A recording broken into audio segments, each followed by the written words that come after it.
Hi everyone, this is Anushka from USAC 4th year GGS IPU EDC.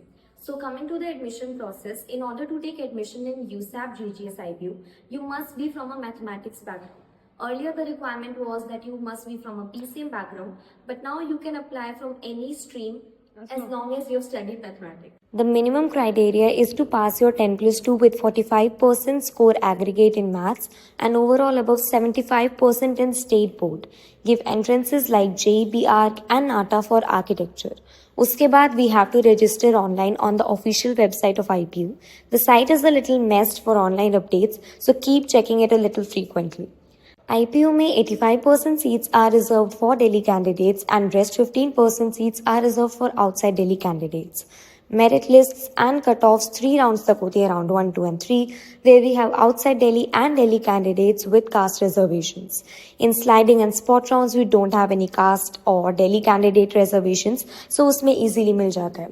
Registration के बाद round 1 offline document verification का notice आता है, जो मैक्स बच्चों का स्किप हो जाता है क्योंकि पता नहीं चलता. उसके बाद ऑफलाइन काउंसलिंग स्टार्ट होती है जुलाई एंड में.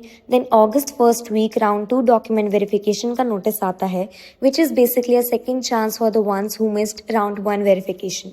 मिड अगस्त में डॉक्यूमेंट वेरिफिकेशन के लिए बुलाते हैं, जिसमें सारी मैंडेटरी डॉक्यूमेंट्स एंड उनकी 1-2 एक्स्ट्रा कॉपीज जरूर रखना, बिकॉज वहाँ पे कम पड़ती है तो कैंसिल होने के चांसेस हैं.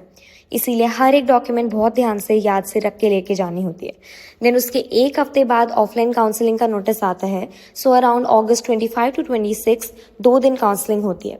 And if you're someone from outside Delhi, then you can expect to get admission in USAP in under 100 to 150 rank after the spot rounds are completed. जब सीट्स अलॉट हो जाती हैं, वो एक वेरिफिकेशन स्लिप देते हैं जो यहाँ कैंपस में रिपोर्ट करके दिखानी होती है. So there is a specific list of documents which must be duly filled and submitted by everyone. After that, you can proceed with the fee payment process, following which the seats are allotted and classes begin. Thank you.